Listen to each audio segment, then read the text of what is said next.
राधा स्वामी।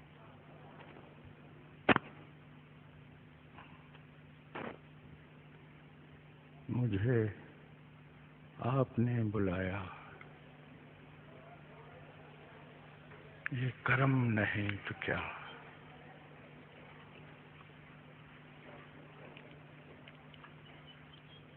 मुझे आपने बुलाया,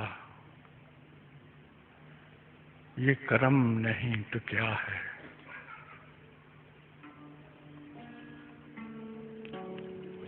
वो तो सदा बुलाता है तुम्हें,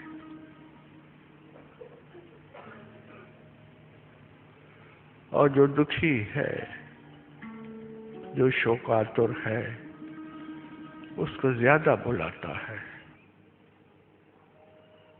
वो घूमता है जगह जगह, एक तड़प लिए हुए, एक अपने भीतर खनक लिए हुए वो घूमता है, जगह जगह घूमता है।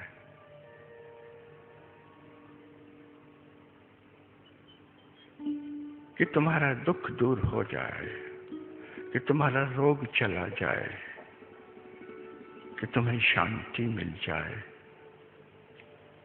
कि तुम्हारी सारी तमन्नाएं पूरी हो जाएं, कि तुम्हारी सारी इच्छाएं पूरी हो जाएं। वो जगह जगह घूमता है, वो जगह जगह जाता है, वो तुम्हें बुलाता है। तुम सुन लो उस आवाज को, तो तुमने बड़ा उपकार किया। वो जिस तड़प से वो जगह जगह जाता है, तुम्हें निहारता है, तुम्हें बुलाता है, तुम्हें पास बैठाता है,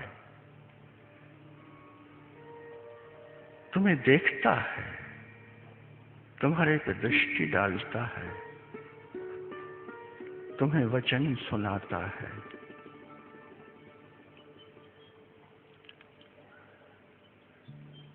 वो अलग अलग ढंगों से, कई तरीकों से तुम तक पहुंचने की कोशिश करता है, तुम्हारे भीतर प्रवेश करने की कोशिश करता है। वो एक दर्द लिए घूमता है, वही दर्द जिससे इंसानियत पीड़ित है, जिससे हर इंसान पीड़ित है। ये दुनिया का दर्द, ये संसार का दर्द, दर्द से भरा हुआ ये सारा संसार उस दर्द को पी जाना चाहता है। वो तुम्हारी चिंताओं को तिरोहित कर देना चाहता है। वो तुम्हारे दुखों को आत्मसार कर लेना चाहता है। वो चाहता है कि एक प्याले में भर करके तुम्हारे सारे दुख, तुम्हारे सारे रोग, तुम्हारे सारे शोक वो पी जाए और तुम्हें मुक्त कर दे, तुम्हें सब झंझटों से मुक्त कर दे। तुम उसकी आवाज सुन लो, तुम उसकी दस्तक को पहचान लो, तुम उसके बुलावे पर चले आओ, तो तुमने बहुत बड़ा उपकार किया उस पर। तुम कहते हो कि ये तुम्हारा कर्म है, कि तुमने रहम किया हमारे ऊपर, तुमने दया की कि तुमने हमें बुलाया। वो कहता है, क्या इंसान, तुमने दया की मेरे ऊपर कि तू मेरे बुलावे पे चला आया, क्योंकि तू मेरी संतान है, तू मेरा ही अंश है, मेरा ही जुज है, मेरे से ही निकला है। मैं जब तुम्हें रोता देखता हूं, जब तुम्हें दुखी देखता हूं, जब तुम्हें चिंतित देखता हूं, जब तुम्हें परेशान देखता हूं, तो मुझसे रहा नहीं जाता। तो मैं चाहता हूं सब मैं ले लूं, वो सारे तुम्हारे रोग, सब तुम्हारे दुख मैं ले लूं और तुम्हें एकदम मुक्त कर दूं सब मुसीबतों से, सब झंझावातों से।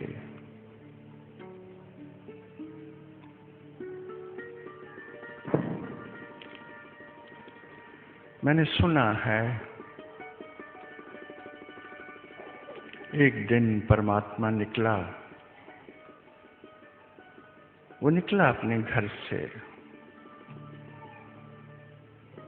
ये देखने के लिए कि मेरे बच्चे दुखी हैं, कि जो इंसान मैंने बनाया था, कि जिस धरती पर मैंने भेजा था,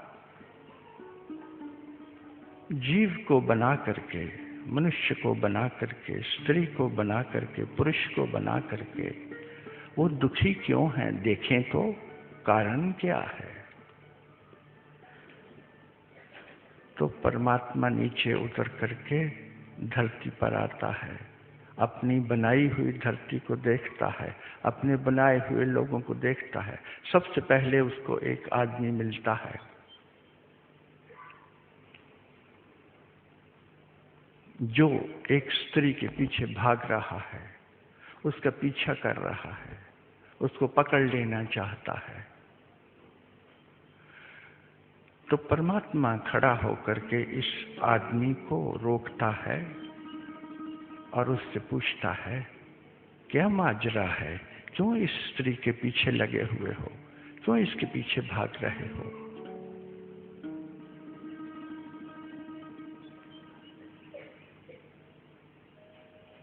और वो आदमी कहता है कि ये रूपवान है, इसका रूप है, ये मुझे अच्छी लगती है, ये खूबसूरत है, मैं इसको पा लेना चाहता हूँ, मुझे मत रोको। तो वो परमात्मा कहता है, तुम्हें याद है तुमने एक बार प्रार्थना की थी मंदिर में जाकर के अपने प्रभु से कि मुझे आंखें दे दो, तुम अंधे थे, तुम्हें दिखाई नहीं देता था, और उस मालिक ने दया की और तुम्हें आंखें दे दी थी, और तुम आंखों का ये उपयोग कर रहे हो। तो वो आदमी कहता है, हाँ मुझे याद है, मैं अंधा था, मुझे परमात्मा की कृपा से आंखें मिल गई थी, लेकिन अब मैं आंखों का क्या करूं? मैं नहीं रुक सकता। मैं मन को बहुत समझाता हूं, मन समझता नहीं है, मैं भागे चला जाता हूं। परमात्मा आगे जाता है, दूसरे आदमी से मिलता है। दूसरा आदमी शराब के नशे में गालियां बक रहा है, किसी को क्रोध में है और बेतहाशा गालियां दे रहा है। परमात्मा ने उस आदमी को पूछा, क्या बात है? तुम्हें याद है तुमने एक बार परमात्मा से स्वास्थ्य की भीख मांगी थी, तू मरने जा रहा था, तू बहुत बीमार था, और तुमने कहा था कि मेरी बीमारी दूर कर दो। तुम्हारी बीमारी दूर कर दी गई थी, तो अब तू शराब पी रहा है और गालियां बक रहा है। क्या जो स्वास्थ्य तुम्हें मिला था, जो सेहत तुम्हें मिली थी, उसका यही उपयोग तुम कर रहे हो? तो वो आदमी उस परमात्मा से कहता है कि जाओ तुम अपनी राह लगो, तुम्हें नहीं पता, मैं जो चाहूं करूं, तुम कौन होते हो मुझे रोकने वाले? परमात्मा आगे चला जाता है, एक तीसरे इंसान को मिलता है। वो इंसान आत्महत्या करने जा रहा है, और ये परमात्मा उस आदमी को रोकता है और पूछता है कि तुम आत्महत्या क्यों करने जा रहे हो? तुम्हें याद नहीं, तुम एक बार मर गए थे और सबने प्रार्थना की थी तुम्हारे लिए, तेरा माँ, तेरी बाप, तेरे बच्चे सब प्रार्थना कर रहे थे तुम्हारे लिए कि तुम मर गए हो, रो रहे थे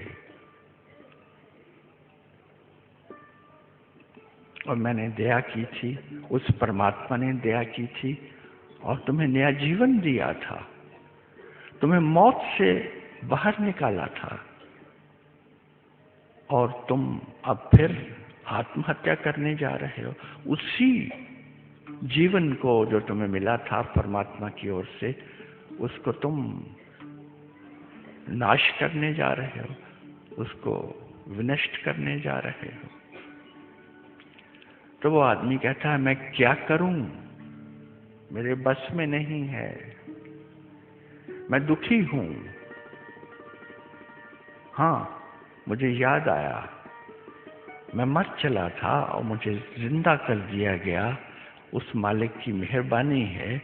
लेकिन क्या करूं अब मैं मरना चाहता हूं, क्योंकि घर में बीवी झगड़ती है, बीवी से झगड़ा है, रोज लड़ाई होती है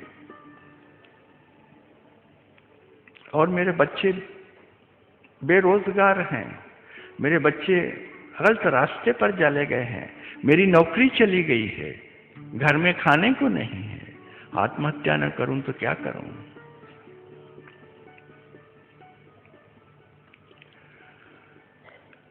सब दुखी हैं, कोई कम दुखी है, कोई ज्यादा दुखी है, किसी न किसी कारण से दुखी है।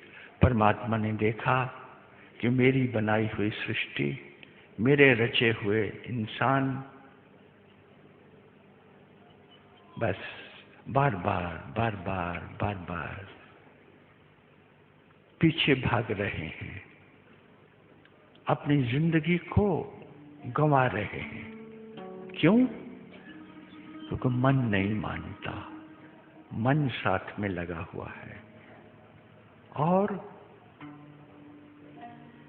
ऐसी वासना है, ऐसी इच्छा है, ऐसी तृष्णा है कि इंसान चैन नहीं पा रहा, कहीं भी चैन नहीं है। तुम भाग रहे हो, तुम ढूंढ रहे हो कुछ, तुम्हारी आकांक्षाएं छलांगे भर रही हैं, पता नहीं क्या चाहता है इंसान। और उस मन के पीछे, उन इंद्रियों के पीछे भागता चला जा रहा है, भागता चला जा रहा है।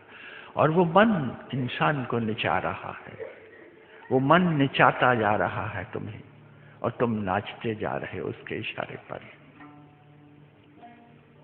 और इसीलिए शोक और दुख का कारण बनता है वो सारा।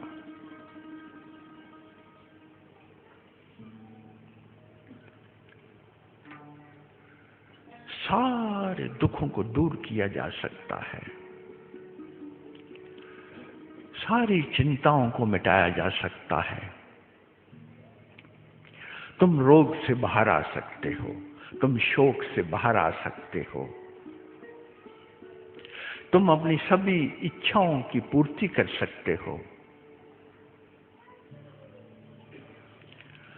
और जो मोक्ष चाहते हैं उनको मोक्ष भी मिल सकता है। जो मुक्त होना चाहते हैं या परमात्मा के दर्शन करना चाहते हैं, परम ज्ञान को प्राप्त होना चाहते हैं, उनको परमात्मा भी मिल सकता है, परम ज्ञान भी मिल सकता है, सब हो सकता है। बड़ा सीधा, सुगम और सहज रास्ता है, बहुत ही आसान। हर कोई इसको कर सकता है, इस रास्ते पर चल सकता है और इन सब झंझटों से बाहर हो सकता है और मुक्त और स्वच्छंद जीवन जी सकता है, मोक्ष प्राप्त कर सकता है, परमात्मा के दर्शन कर सकता है, अपनी इच्छाओं की पूर्ति कर सकता है, अपने दुखों को सदा सदा के लिए तिरोहित कर सकता है।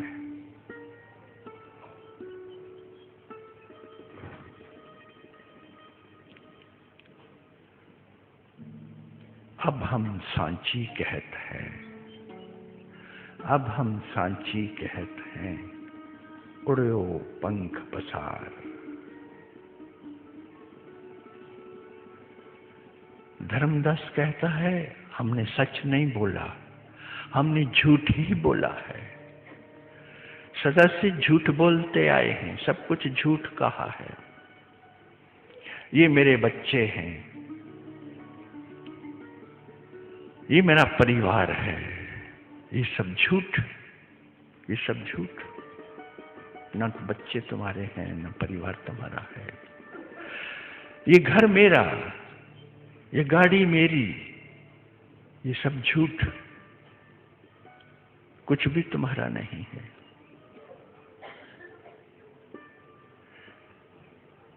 मेरा नाम, वो नाम तुम्हारा नहीं है, वो दिया हुआ है तुम्हें। माँ बाप ने दे दिया, तुम्हारे रिश्तेदारों ने एक नाम दे दिया, एक आइडेंटिटी दे दी।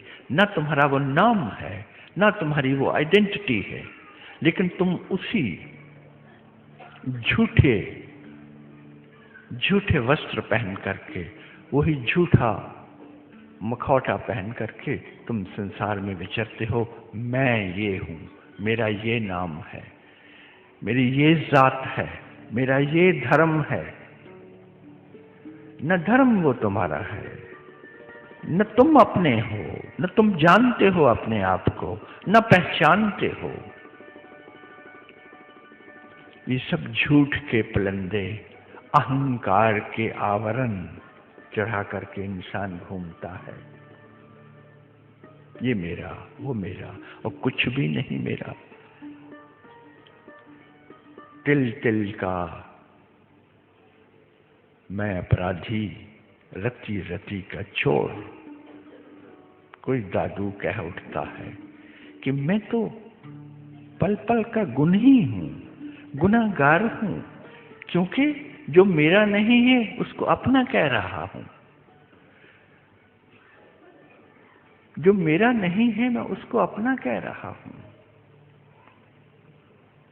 अभी उस दिन जवान बेटी चल बसी,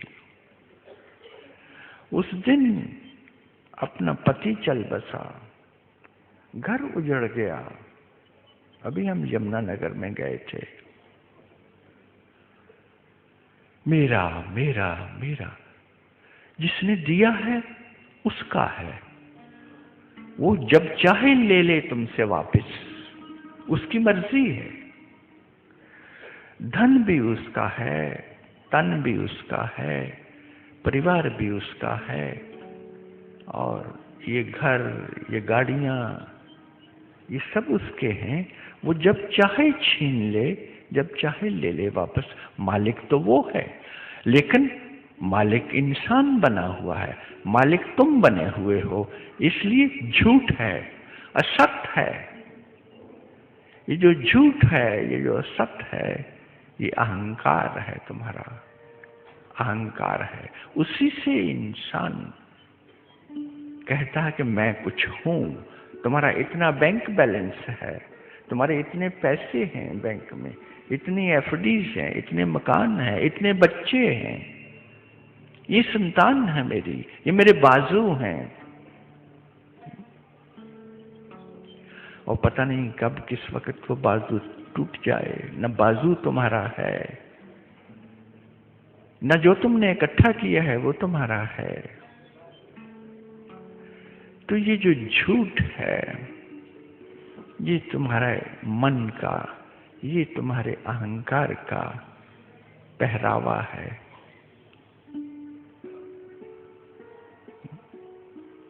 और उड़ो पंख पसार। तुम, चूंकि ये सब झूठ है, इसलिए तुम उड़ जाओ यहां से। तुम उड़ सकते हो, तुम उस मुक्त आकाश में उड़ सकते हो, क्योंकि तुम्हारे पंख हैं। उड़ो, उड़ो उस मुक्त नभ में, उस मुक्त गगन में, उस विस्तृत अनंत आकाश में, और हमेशा हमेशा के लिए आजाद हो जाओ। आजाद हो जाओ इन सब बंधनों से, तुम मालिक बन सकते हो, तुम स्वामी बन सकते हो, तुम स्वामी हो, लेकिन वो पंख तुम्हें दिखाई नहीं देते जिनसे तुम उड़ान भर सको। वो तुम्हें दिखाई नहीं देते। मैं कहता हूं कि तुम्हें पंख हैं, मैं देख करके कहता हूं कि तुम्हारे पंख हैं, तुम उड़ सकते हो और आकाश की ऊंची से ऊंची ऊंचाइयों को छू सकते हो और हमेशा हमेशा के लिए इस कारागृह से बाहर हो सकते हो, इन बेड़ियों को हमेशा हमेशा के लिए काट सकते हो। लेकिन तुम विश्वास नहीं करते क्योंकि तुम्हें वो पंख दिखाई नहीं देते। पंख क्यों नहीं दिखाई देते? क्योंकि इंसान सोया है, सोए हुए की आंखें बंद हैं, उसको दिखाई नहीं देता हुआ। जागो, जागो, नींद से जागो, जागो, निज जागरण की वेला, जागो।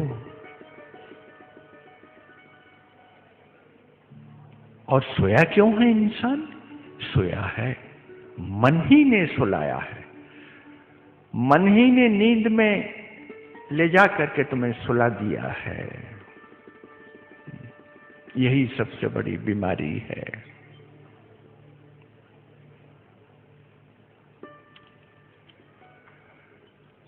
तो क्या किया जाए इस मन का?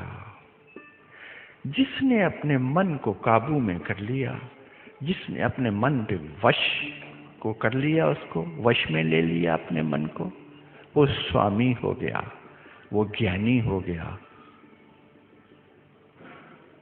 वो परम प्रज्ञा को प्राप्त हुआ, वो ज्ञानवान हुआ, वो परमात्मा तुल्य हुआ, वो परमात्मा तत्व हुआ, वो परमात्मा ही हुआ।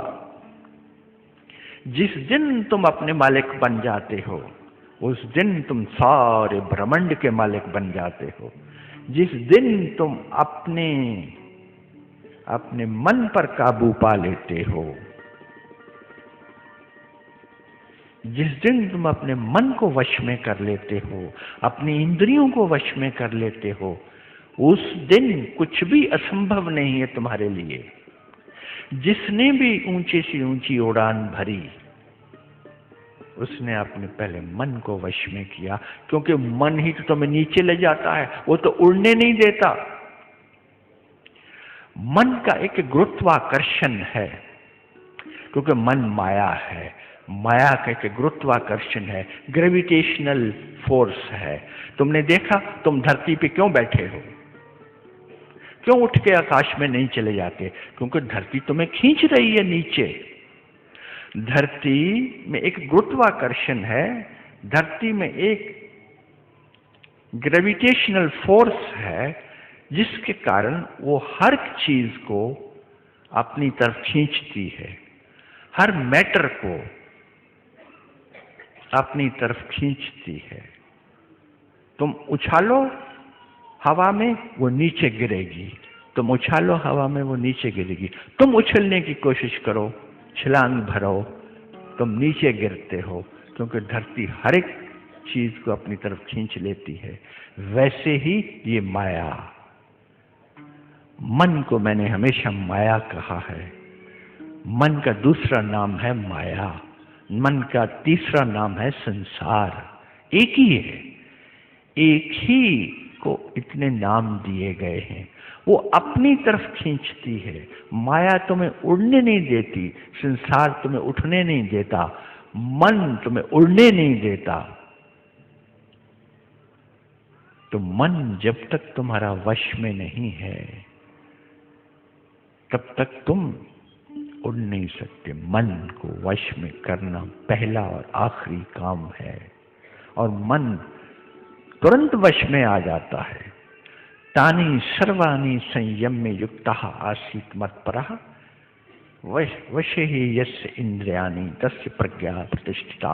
वही पहुंचा हुआ इंसान है, वही उस मंजिल को पाए हुए है, वही परमात्मा के दर्शन कर चुका, वही परमात्मा तत्व हो चुका, वही परमात्मा बन चुका। कौन? जिसने अपने मन को, मन अर्थात सारी इंद्रियां, वो सब मन से जुड़ी हैं। इंद्रियां सक्रिय नहीं हैं बिना मन के, तुम मन को संभाल लो तो इंद्रियां सब संभल जाती हैं। जिसने मन को संभाल लिया, मन को काबू कर लिया, वो बादशाह हो गया, वो भगवान हो गया, वो भगवत्ता को प्राप्त हो गया, वो संतत्व को प्राप्त हो गया।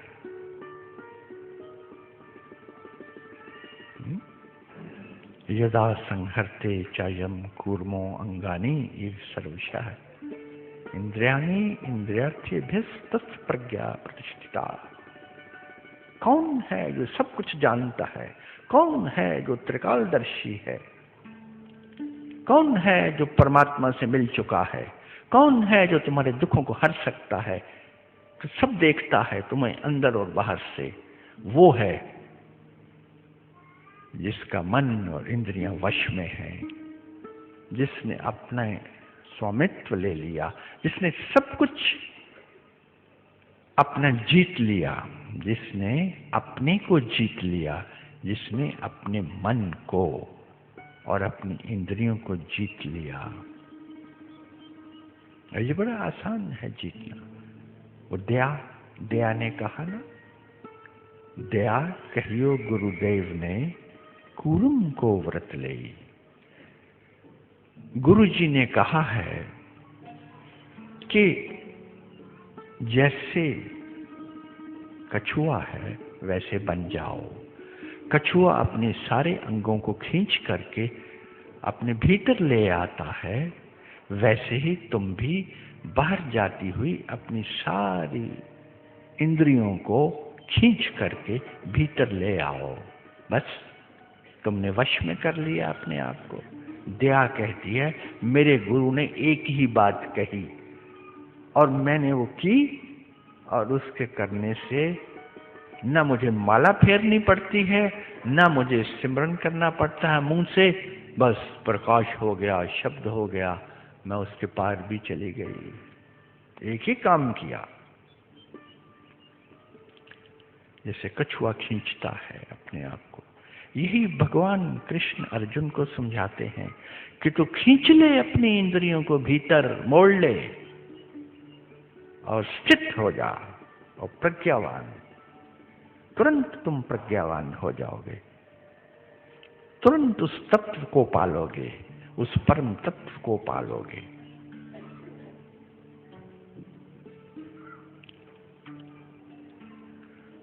और तमाशा देखो, तमाशा देखो, ये आंखें, ये भी एक इंद्री है। ये देखती हैं कि पास में ही एक बड़ा घर बन गया है। अब उन आंखों ने देखा है तो बस दौड़ शुरू हो गई है कि मेरा भी घर इतना बड़ा होना चाहिए। बस तुम चल पड़े उसके पीछे।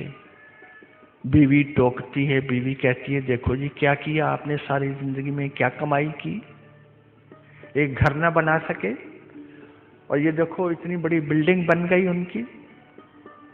तो तुम अपने आप को समझाते हो कि ये भ्रष्टाचार का पैसा है, ये गलत पैसा है, उन्होंने बना लिया है, हम ईमानदार हैं। लेकिन नहीं, अंदर से कोई कुछ सोचता है तुम्हें भी। और बीवी की बातें भी बार बार याद आती हैं कि मेरा भी घर होना चाहिए, बड़ा घर होना चाहिए। दूसरे ने बड़ी गाड़ी देख ली, तुमने राह चलते हुए देखा किसी की बड़ी गाड़ी है, तुम्हारी छोटी गाड़ी है। बस उस देखने से ही चक्कर शुरू हो गया, चक्कर शुरू हो गया। रूप को देखते हो, रूप को देखते ही इंसान जो कामातुर है वो पागल हो जाता है, भागता है, रूप के पीछे भागता है। ये आंखें नाचने चाहती हैं तुम्हें, ये एक इंद्री है जिसके पीछे मन है। इसी तरह से तुम्हारे कान हैं, किसी ने बुरा कह दिया बस झगड़ा शुरू हो गया, तुमने सुन ली बात। घर में ही तुम देखो, बीवी और खावंद के बीच में क्या होता है, पति और पत्नी के बीच में। पत्नी ने कुछ कह दिया, तुमने कानों से सुन लिया, बस तुमने तकरार शुरू कर दिया, तुमने विवाद शुरू कर दिया, तुमने झगड़ा शुरू कर दिया। उसी से क्लेश हो गया, घर में अशांति हो गई, दुख हो गया। बस एक कानों ने सुना। ये तुम्हारी इंद्रियां तुम्हें कितना नाचने चाहती हैं। तुमने कुछ स्वाद चखा है, उसका स्वाद आने लगा जिह्वा को, तो बस ललचाने लगी, तुम्हारी जुबान ललचाने लगी, तुम्हारा मुंह भर गया सलाइवा से, लार टपकने लगी कि जो मिल जाए खाने के लिए उसके पीछे भागे। सुगंध है, ये भी एक इंद्री है। तुमने खुशबू ले ली, बस उसके पीछे पागल हो कि ये खुशबू चाहिए, इसी से काम चलेगा। जिस पकवान को तुम पसंद करते हो उस पकवान की खुशबुएं इंसान को रात को बेचैन करती हैं कि ये बनवाना है, ये खाना है, ये लाना है। इंसान इंद्रियों के पीछे पागल, और ये पागलपन यहीं तक खत्म नहीं होता कि तुम्हें वो चीज मिल जाए जिसके लिए तुम लालायित हो तो तुम शांत हो जाओगे। नहीं, तुम्हारा स्वभाव बन गया है, आंखों का स्वभाव है कि वो देखती हैं और पीछे भागती हैं, और आकांक्षाएं, महत्वाकांक्षाएं, लालसाएं, वासनाएं, तृष्णाएं झकझोरती हैं तुम्हें, वो पागल बनाती हैं तुम्हें जब तक वो तृप्त ना हो जाए। और एक तृष्णा तृप्त नहीं होती और 10 खड़ी हो जाती हैं और नहीं, क्योंकि वो चलन बन गया तुम्हारा।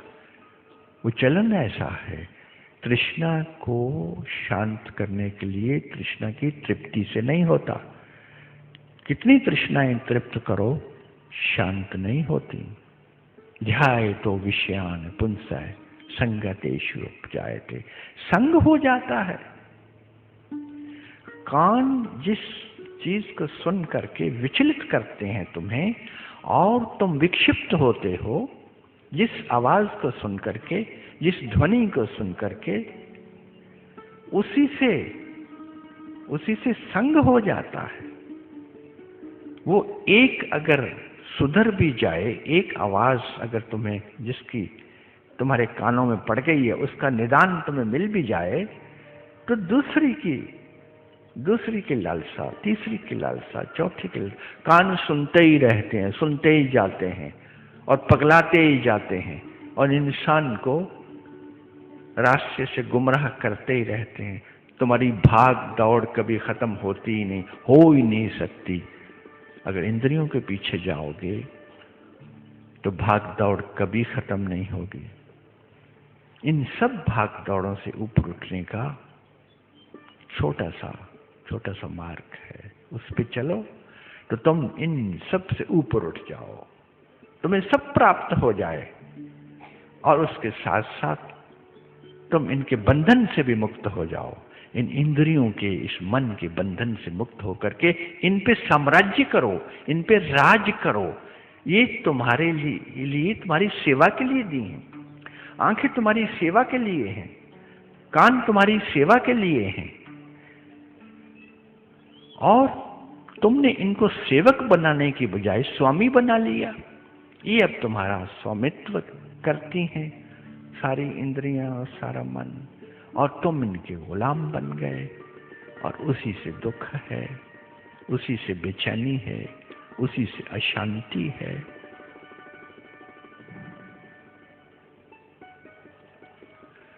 तो उड़ो, मैंने कहा उड़ो। जैसे पक्षी उड़ता है आकाश में, पक्षी क्या करता है, उसको पंख अपने फैलाने पड़ते हैं और उड़ान भरनी पड़ती है। ये जो गुरुत्वाकर्षण, ये जो धरती का खिंचाव है, इस खिंचाव के विपरीत उसको एक प्रयास करना पड़ता है, एक परिश्रम करना पड़ता है, वो उड़ता है। हवाई जहाज उड़ता है, नीचे से ऊपर उड़ता है, वो धरती के गुरुत्वाकर्षण को छोड़ जाता है पीछे। वो जो धरती अपनी ओर खींचती है वायुयान को, हवाई जहाज को, हवाई जहाज उस ताकत के विरोध में अपनी ताकत लगाता है और उस परिश्रम और प्रयास के कारण वो ऊपर उठ जाता है। तुम भी ये माया का जो महत्वाकांक्षा है, ये जो माया का गुरुत्वाकर्षण है, ये जो माया का नीचे खींचने का जोर है, उसके विरोध में, उसके उलट तुम अपने पंखों को प्रसार करके, पंखों को फैला करके उड़ सकते हो। उड़ो, प्रयास करना होगा, उसके लिए प्रयास चाहिए, तब प्रसाद मिलता है। जिसने परिश्रम किया उसको प्रसाद मिलता है, और प्रसाद है मुक्ति, प्रसाद है दुखों से निजात, प्रसाद है कि तकलीफों से, रोगों से, इस संसार में जो भी ये द्वैत के कष्ट हैं, इनसे तुम परे चले जाते हो, ये उसका प्रसाद है। याद रखना, जो भी तुम्हें मिलता है जीवन में शुभ, जो भी मिलता है कल्याणकारी, मंगलकारी, जो भी मिलता है महत्वपूर्ण, वो उसके प्रसाद से मिलता है, तुम्हारे प्रयास से नहीं मिलता। प्रयास तुम्हें करना होता है क्योंकि पात्रता चाहिए। प्रयास का अर्थ है कि तुमने कदम आगे बढ़ाया, कि तुमने चलने की बात की, तुम रास्ते पर चलने के लिए तत्पर हुए और तुमने कदम बढ़ाने शुरू किए। ये तुम्हारा प्रयास है, ये तुम्हारा परिश्रम है, ये करना होगा। ये नहीं करोगे तो वो प्रसाद, मंजिल पर पहुंचने का जो प्रसाद मिलता है, वो तुम्हें नहीं मिल सकता। परमात्मा प्रसाद हर पल देता है, उसकी दया, उसकी कृपा, उसका करम, उसका रहम हर पल तुम्हारी झोली में पड़ रहा है, हर पल तुम्हारे आंगन में बरस रहा है। लेकिन किसके आंगन में, किसकी झोली में? जो प्रयासरत है, जो कोशिश कर रहा है, जो काम कर रहा है, जो ऐसे नहीं बैठा है।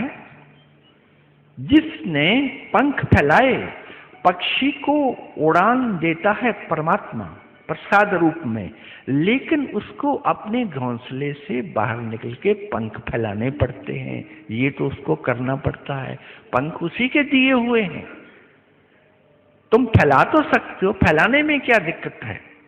पंखों को खोलने में क्यों दिक्कत महसूस करते हो? पंख तो तुम्हें ही खोलने पड़ेंगे। अगर तुम पंख बंद करके बैठे रहो, सोए रहो, जागो नहीं, तंद्रा में रहो और आंखें बंद रखो अगर, तो कैसे उड़ना होगा? उड़ना नहीं होगा तो वो प्रसाद जो परमात्मा हर पल देता है, तुम्हें दुखों से बाहर लाने का, तुम्हें शांति और सुख देने का, तुम्हें मोक्ष देने का, तुम्हें मुक्त करने का, वो तुम्हें मिल नहीं सकता जब तक तुम स्वयं प्रयास न करो।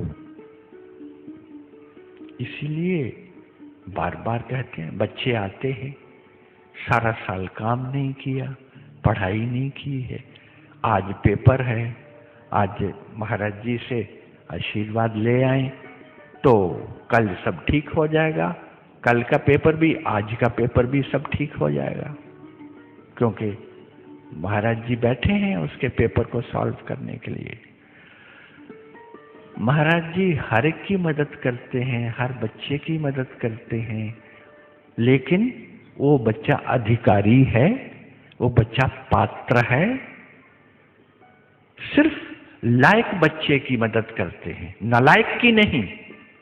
और लायक बच्चा वो है जो पात्र है, जो अधिकारी है, जिसने काम किया है। काम भी उसी ने दिया था कि लो किताबें पढ़ो, कि ये क्लास, एक क्लास, दूसरी क्लास, तीसरी क्लास में डाल दिया, टीचर्स लगा दिए, किताबें दे दी कि ये तुम्हें करना है, ये तुम्हारा दायित्व है, ये तुम्हारी जिम्मेवारी है। वो जिम्मेवारी कौन पूरी करेगा? तुम जिम्मेवारी अपनी पूरी करो तो तुम अधिकारी हो गए, तो तुम पात्र हो गए, तो तुम लेने के अधिकारी हो गए। फिर तुम्हें मांगना भी नहीं पड़ता, तुम्हारी झोली में चला आता है, तुम्हारी झोलियां भर जाती हैं, तुम्हारी तिजोरियां भर जाती हैं। तो वो तुम्हें इतना तो करना होगा। याद रखना, बार बार मैंने कहा है कि प्रयास से, परिश्रम से प्रसाद मिलता है। प्रसाद वही देता है। कुछ भी तुम्हें मिले अच्छा, कुछ भी शुभ हो जीवन में तो याद रखना, झुक जाना, क्योंकि ये उसका प्रसाद है, उसी का प्रसाद है, उसी ने दिया है, उसी का रहमो करम है। तुम्हारे करने से नहीं हुआ है, करना तुम्हें है, करना इसलिए है कि तुम प्रसाद के अधिकारी बन जाओ। और फिर सब चला आता है, अपने आप पीछे चला आता है। तो कहां पहुंचे हम कि हमें मन को काबू करना है। मन सदा तरंगित है, मन माया है, मन संसार में है, मन समय में है, मन समयतीत नहीं है, समय के कारण मन है। अगर समय नहीं हो तो मन नहीं हो सकता। अतीत, पिछला बीता हुआ समय, आगे आने वाला भविष्य और ये वर्तमान, इसी के भीतर खेल खेलता है मन तुम्हारा। मन डोलता है अतीत और भविष्य के बीच में, मन टिकता नहीं है। इसलिए तुम्हें बार बार कहा कि उसको वर्तमान में टिकाओ, और फिर वर्तमान का भी अतिक्रमण कर लेता है मन। वो समय के पार हो गया, जो समय के पार हो गया वो सुख दुख दोनों से पार हो गया, वो सुख दुख दोनों से पार हो गया, वो द्वैत से पार हो गया। वो जो कुछ भी दुनिया में दो में बटा हुआ है, जो दुख का कारण है। द्वैत क्या है? द्वैत का अर्थ है दुविधा, द्वैत का अर्थ है दुख, दुविधा, द्वंद्व, लड़ाई झगड़ा। दो में हमेशा लड़ाई है, दो में हमेशा झगड़ा है। दो है नहीं, लेकिन वो माया के कारण, इंद्रियों के कारण तुम्हें दो दिखाई देते हैं। तुम दो में विचरते हो, हमेशा दो हैं इस जगत में। और जिस दिन तुम द्वैत से अद्वैत में जाते हो, दो से एक पे आ जाते हो, उस दिन तुम समय के भी बाहर हुए, संसार के भी बाहर हुए। जिस दिन तुम संसार के परे हुए, समय के परे हुए, तुम सारे दुखों से पार हुए, तुम सुख दुख दोनों से पार हुए। क्योंकि याद रखना, सुख अगर मांगा है तो दुख भी मांग ही लिया है। एक ही सिक्के के दो पहलू हैं। मैं तो कहता हूं कि एक ही सिक्का है, एक ही पहलू है, उसी में सुख है, उसी में दुख है, दो नहीं है। जो सुख मांग रहा है उसको याद रखना चाहिए कि दुख भी वो मांग ही रहा है, मांग ही लिया है। सुख के साथ ही दुख जुड़ा है, क्योंकि सुख अकेला नहीं हो सकता, दिन अकेला नहीं हो सकता। दिन के साथ रात जुड़ी है, प्रकाश के साथ अंधकार जुड़ा है, जीवन के साथ मृत्यु जुड़ी है।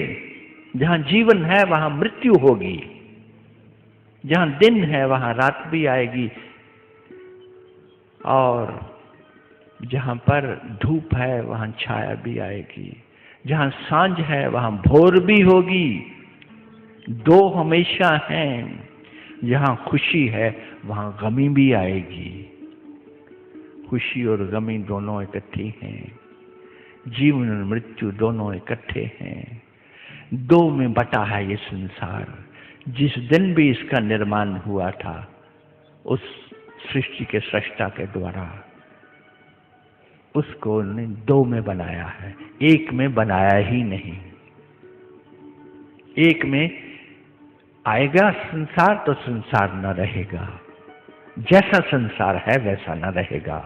मैं चाहता हूं तुम दुखों के लिए हमेशा हमेशा के लिए जा सकते हो पार। एक ऐसा सुख, एक ऐसा आनंद जो दोनों के सुख और दुख दोनों के पार है, उसकी तुम्हें बात बता रहा हूं। इससे पार हो जाओ, इस द्वैत की जगत से पार हो जाओ, तो तुम एक में आ जाते हो, दो को छोड़ के एक में आ जाते हो। जिसको कबीर साहब ने कहा, हम तो एक एक करी जाना, दो ही कहे तिन्हीं को दोज़ख। जो दो की बात करते हैं वो तो नरक में है। संसार में होना, दुख से बचना असंभव है। संसार में होता हुआ इंसान दुख से नहीं बच सकता है। दुख से बचने का तरीका यही है कि सुख से भी बच जाओ, कि सुख को भी एक तरफ कर दो। मैं तुम्हें एक बड़ा सुख देना चाहता हूं। सुख और दुख को छोड़ करके एक ऐसी अवस्था है जिसको आनंद कहते हैं, जो परम आनंद की अवस्था है। किसी ने मुझसे पूछा कि सुख भी नहीं हम मांगे, सुख भी गया दुख भी गया, तो क्या होगा? परम आनंद होगा, आनंद की अवस्था होगी, वो परम शून्य की अवस्था होगी, जहां दोनों के पार ऐसा सुख है, ऐसा आनंद है जिसमें कोई कष्ट नहीं है, जो एक बार आता है फिर जाता नहीं, जो स्थायी है, अस्थायी नहीं, जो शाश्वत है, जो निरंतर है, जिसका होना तुम्हारे लिए हमेशा हमेशा के लिए सुखों के खजाने खोल देता है। वो एक आनंद की अवस्था, वो एक आनंद की अवस्था जो दोनों के पार है। जब मन तुम्हारा निस्तरंग हो जाता है, जब मन में कोई तरंग नहीं उठती, तो वो दोनों के पार, सुख और दुख दोनों के पार हो जाता है, तो वो द्वैत के भी पार चल जाता है। अद्वैतम शिवम शांतम अद्वैतम चतुर्थम मन्यन्ते स आत्मा। तुम्हारा मांडूक्य उपनिषद तुम्हारे आत्मा की बात करता है कि आत्मा क्या है, वो क्या है जो मिटता नहीं, वो क्या है जो जलता नहीं, वो क्या है जो हमेशा कायम रहता है, जो तुम्हारे जाने के बाद भी रहेगा और तुम्हारे आने के पहले भी था। ये शरीर तो नाशवान है, जो कभी नाश नहीं होता, वो क्या है? दरअसल वो तुम्हारा रूप है, वो तुम्हारा असली रूप है। वो रूप क्या है? वो जो रूप है वो द्वैत के पार है, और वो शिव है, वो शांत है, शिवम शांतम, वो कल्याणकारी है, वो हमेशा शांत है, वो हमेशा सम है, सम अवस्था, उस सम अवस्था में वो हमेशा है। उस अवस्था में तुम परमात्मा हो जाते हो, तुम स्वयं परमात्मा का रूप हो जाते हो, तुम वही हो जाते हो। अद्वैतम, वो अद्वैत है, दो नहीं है। जिस दिन दो मिट गए, एक हो गया, उस एक का नाम परमात्मा है। उसको मोक्ष कह लो, उसको निर्वाण कह लो, उसको परिनिर्वाण कह लो, उसको कैवल्य कह लो, उसको कोई नाम दे दो, मुक्ति दे दो, मोक्ष दे दो, उसको नाम परमात्मा दे दो, उसको नाम प्रभु दे दो, वाहेगुरु दे दो, उसको कोई नाम दे दो। नाम तुम्हारे दिए हुए हैं, लेकिन वो एक अवस्था है, उसका कोई नाम नहीं, वो अनामी है, उसका कोई नाम नहीं है। और वो जो अवस्था है वो अति उत्तम, अति श्रेष्ठ अवस्था है। उस अवस्था का वर्णन नहीं किया जा सकता, लेकिन उसमें जाया जा सकता है तुरंत। उस अवस्था को तुम प्राप्त कर सकते हो, और उस अवस्था को प्राप्त करके इस द्वैत के जगत से हमेशा हमेशा के लिए पार हो सकते हो, एक में हो सकते हो। यस्मिन् सर्वाणि भूतानि आत्मयि अभूत विजानता तत्र क्या मोह है, क्या शोक है। एकत्वम अनुपश्यता, ना शोक है वहां, न रोना धोना है वहां, न दुख है वहां, न रोग है वहां, न कोई अभाव है वहां, न चिंताएं हैं वहां। वो जो वो एकत्वम अनुपश्यता, वो एक को जो देख लेता है, एक में जो हो जाता है, एक को जो पा लेता है, जिसको कबीर साहब ने बोला ना, एक एक करी जाना। दो में नहीं जाना जाता परमात्मा। दो में तो द्वैत है, दो में तो द्वंद्व है, दो में तो दुविधा है, दो में तो दुख है, दो में तो क्लेश है, झगड़ा है, लड़ाई है। दो में परमात्मा नहीं है, परमात्मा एक में है।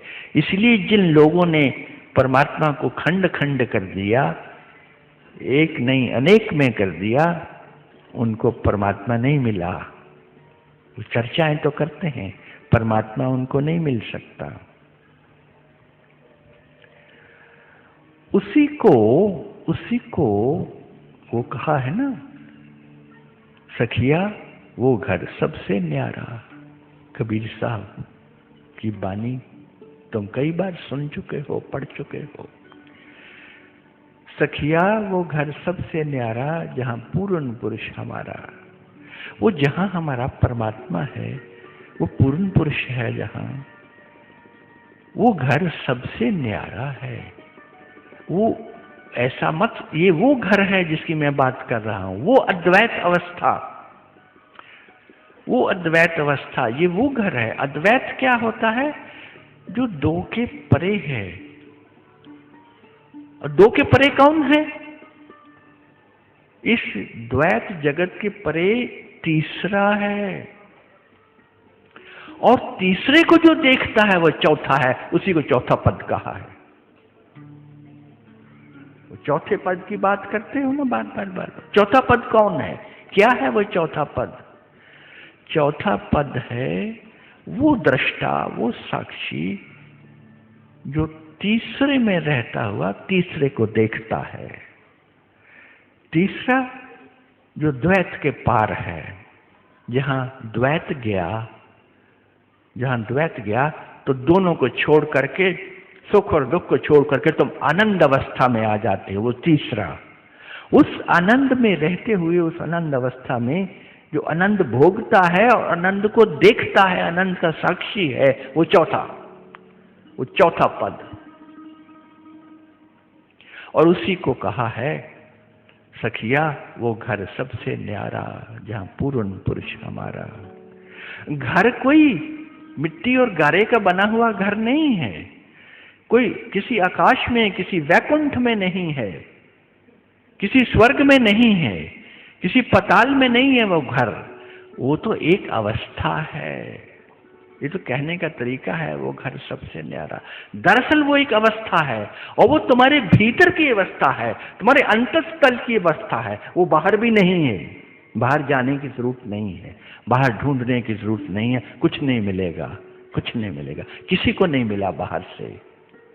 वो भीतर है, वो भीतर तुम्हारे अंतस्थल की वो अवस्था है जहां वो घर है। जिसने वो अपने घर को पा लिया, जिसने अपने उस घर को, उस न्यारे घर को पा लिया, उसने उस अवस्था को पा लिया, अपने निज स्वरूप को, अपने शाश्वत निज स्वरूप को जान लिया, उसको पहचान लिया, उसको पा लिया, उसी के साथ एक हो गया, एक रस हो गया, एक रंग हो गया, एक रूप हो गया, वही हो गया।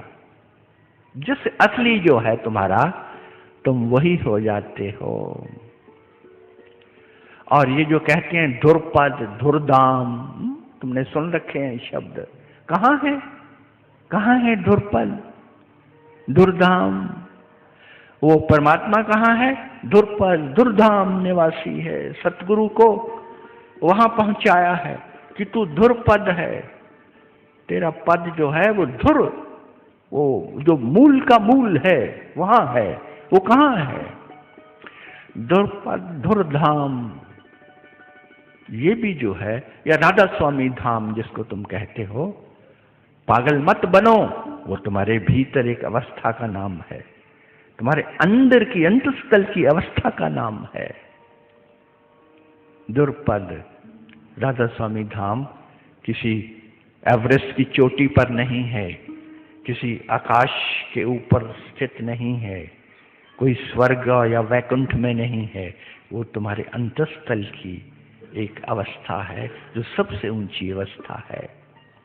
उसी को संतों ने ध्रुपद कह दिया, ध्रुधाम कह दिया, राधा स्वामी धाम कह दिया, चौथा पद कह दिया, कई कुछ कह दिया, 10वां। ये नामों में उलझने की जरूरत नहीं है, सीधा है ये। और इसी में वो कहते हैं ना, अलख अगम अनामी।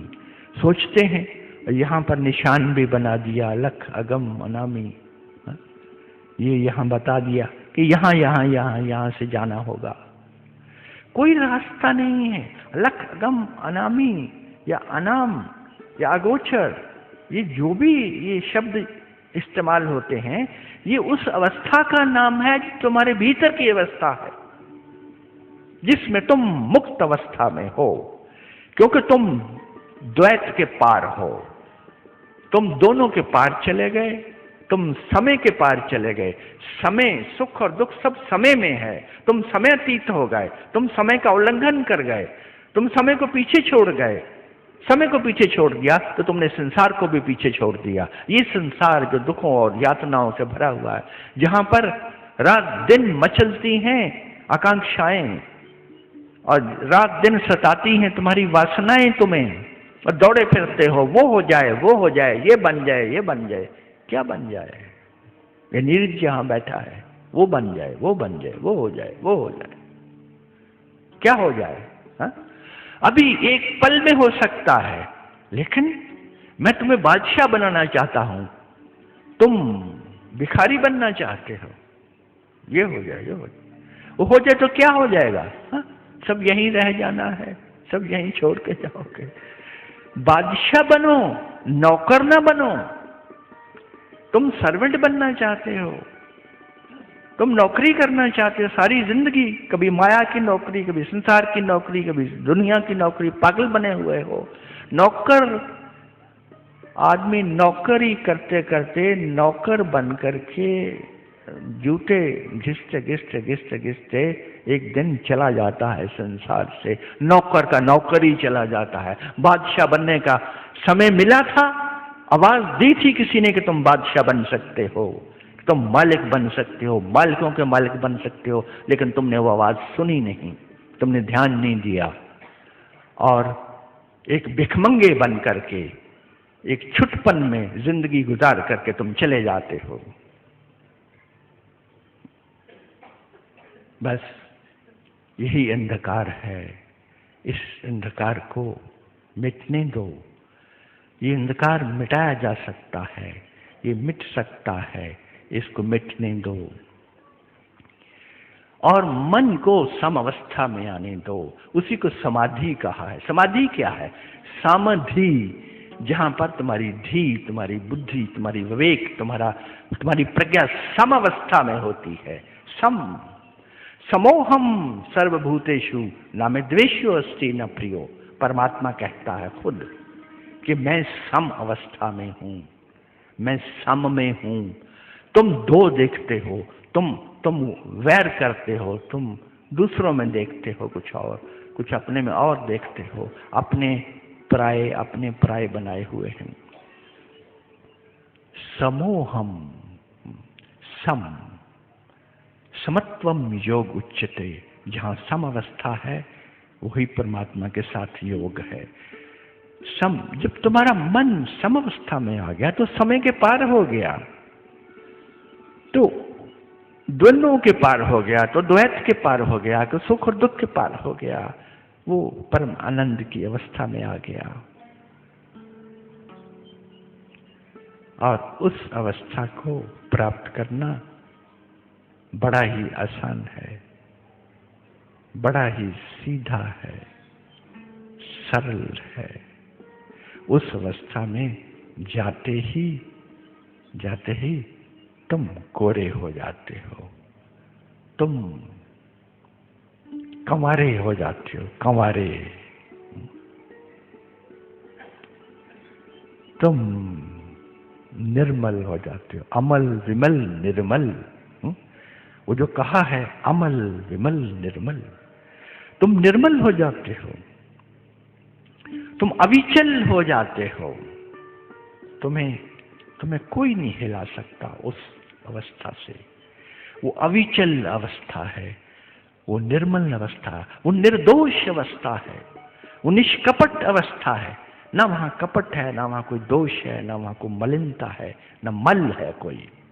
वो जो अवस्था है, वो जैसे शीशे को देखा तुमने? शीशे के आगे, शीशे में जो भी आता है उसका प्रतिबिंब बनता है और वो हटता है तो फिर शीशा खाली का खाली, खाली का खाली। शीशा हमेशा खाली है। शीशे पे कोई लकीर नहीं खिंचती, शीशे पे कोई चित्र नहीं बनता, कोई निशान नहीं बनता। वैसा तुम्हारा चित्त हो जाता है, निर्विकार, निर्दोष। वो चित्त की अवस्था जैसे शीशे की अवस्था होती है। हजारों लोग, करोड़ों लोग उसके सामने से गुजर जाएं, उसके आगे आ जाएं, शीशा खाली का खाली। तुम ऐसे खाली बने रहते हो, तुम कोरे बने रहते हो। तुम्हारे कंवारेपन को कोई चोट नहीं पहुंचती, तुम वर्जन के वर्जन, कंवारे के कंवारे बने रहते हो। शायद इसी अवस्था को देख करके जो जीसस की मां थी मेरी, उसको कहा गया वर्जिन, वर्जिन मेरी। जीसस को पैदा कर दिया, एक मां बन गई, उस सारी प्रक्रिया से गुजरी, मां बनने की प्रक्रिया। पहले बच्चा अंदर पेट में ठहरा, प्रेग्नेंट हुई, फिर उसने बच्चे को जना, लेकिन उसको कहा गया कंवारी, कंवारी मेरी, वर्जिन मेरी। आज भी उसको वर्जिन मेरी से याद किया जाता है। तुम्हारी भी वर्जिनिटी, तुम्हारा भी कंवारापन हो नहीं सकता कोई भी। तुम कुछ भी करो। नीले आकाश को देखो, कितने बादल छा जाते हैं इसके ऊपर, कितनी आंधियां चलती हैं, झंगड़ आंधियां और झंझावात उठते हैं, लेकिन आकाश कोरा का कोरा, खाली का खाली। बादल आते हैं, चले जाते हैं। कितने जहाज, हवाई जहाज उड़ते हैं, कितने पक्षी उड़ते हैं आकाश में, कोई निशान नहीं बनता, कोई लकीर नहीं बनती पीछे, सब साफ का साफ। सागर को देखो, कितने जहाज चलते हैं, कितनी बार इंसान उसके बीच कूदता है, कई कुछ फेंकता है, उसकी निर्दोषता पर कोई आंच नहीं आती। वो वैसे का वैसा, कोरा का कोरा, कंवारा का कंवारा। ऐसा तुम्हारा चित्त हो जाता है जिस दिन तुम उस द्वैत, अद्वैत अवस्था में, समयतीत अवस्था में, संसारातीत अवस्था में आ जाते हो, निस्तरंग हो जाते हो। कोई तरंग नहीं उठती है, कोई तरंग नहीं उठती है तुम्हारे अंदर। आते हैं, हवाएं आएंगी, हवाएं आती हैं, लेकिन चली जाती हैं। बादल घिरते हैं, ऐसे ही वासनाओं के और कामनाओं के, महत्वाकांक्षाओं के बादल तुम्हारे भीतर घिरते हैं, लेकिन इस चित्त वाले इंसान को वो विचलित नहीं करते हैं। वो ठहरा का ठहरा रहता है, कोई निशान नहीं छोड़ते, कोई लकीर नहीं छोड़ते, कोई मल नहीं गिराते। वहां गिर नहीं सकता, क्योंकि उसका चित्त कंवारापन लिए हुए है, हमेशा हमेशा के लिए कंवारा, हमेशा हमेशा के लिए वो पूरे का पूरा कोरा, कोरे का कोरा। तो कुछ भी हो जाए, कितनी हवाएं चलें, कितनी इच्छाओं तृष्णाओं ने तुम्हें घेर लिया हो, कितनी वासनाओं ने घेर लिया हो, तुम इस अवस्था को प्राप्त कर लेते हो तो तुम तत्व से मत्स्य नहीं होते, तो कोई फर्क नहीं पड़ता, कोई लाइन नहीं खिंचती है तुम्हारे ऊपर, कोई मल नहीं इकट्ठा होता तुम्हारे ऊपर। तो करना क्या है, क्या करोगे? मैंने कहा सहल, सुगम और बड़ा ही सीधा रास्ता है। मन को, ये जो दौड़ता मन है, ये जो बेलगाम, बेतहाशा सरपट दौड़ते हुए घोड़े की तरह है मन तुम्हारा, इस पे लगाम डालो। लगाम बड़ी आसानी से पड़ सकती है। एक करते ही तुम्हारे जीवन में क्रांति घटित होगी, तुम्हारे जीवन में क्रांति घटित होगी। तुम तुरंत सम्राट बन जाओगे, तुम तुरंत उड़ने लगोगे, तुरंत में पंख मिल जाएंगे। पहला कदम, पहली सीढ़ी है इसमें कि कर्म करो। देखो, कर्म से नहीं बच सकते, ना बचने की कोशिश करना। जो कर्म से बचने की कोशिश करेगा वो परमात्मा से भी बच गया, परमात्मा भी उसके आसपास नहीं कहीं आएगा। कर्म अंत तक, जब तक सांस है, हम कौन से कर्म करने हैं? शुभ कर्म, मंगल कर्म, वो कर्म जो परमात्मा ने तुम्हें दिए हैं। बच्चे दिए हैं तो उनकी देखभाल करो, उनको पढ़ाओ लिखाओ, सेटल करो। बीवी दी है तो उससे प्रेम करो। पति दिया है तो उसकी भी सेवा करो, उससे भी प्रेम करो। परिवार दिया है तो परिवार की रक्षा करो, परिवार को पालो। ये कोई एहसान नहीं है, ये किसी के ऊपर कोई एहसान नहीं है, ये तुम्हारी ड्यूटी है, ये दायित्व है, परमात्मा ने दिया हुआ है। कर्म को शुभ रखना है, मंगलमय रखना है। और दूसरी बात ये है कि कर्म को उपासना बनाओ, कर्म को प्रार्थना बनाओ, कर्म को भक्ति बनाओ। कर्म भक्ति है। क्यों भक्ति है? कि ये तुम्हें सौंप दिया गया ये काम, तुम ईमानदारी और मेहनत के साथ इसको करना है, करते रहो, करना पड़ेगा। काम तुम करते हो लेकिन तुम सोचते हो मैं कर रहा हूं, नहीं, करने वाला तो वही है। तुम निमित्त हो करके, तुम शरणागत हो करके, तुम उसी को सौंप करके तुम करते जाओ। प्रार्थना कैसे करते हो, उपासना कैसे करते हो? वही लेयर। अभी तुम गा रहे थे कि आपने बुलाया, बड़ा कर्म किया, तो वो बुलाता है, उसने कर्म, ये उसका कर्म है। जो काम तुम्हें मिला है ये उसका कर्म है, उसकी रहमत है, उसका रहम है, उसकी कृपा है कि उसने तुम्हें काम दे दिया। अब एक बच्ची है, अब वो थोड़ी सी वो बिगड़ी हुई है, ठीक नहीं है, तो वो न ठीक से बोल सकती है, न समझती है, न अपना कुछ कर सकती है जीवन में, लेकिन बड़ी हो रही है बच्ची। अब तुम अगर समझो कि वो भार है हमारे ऊपर, ये परमात्मा ने क्या दे दिया हमें। अभी एक बच्चा हमने बाहर भी देखा उधर पिछले दिनों, तो वो समझते हैं कि वो भार है।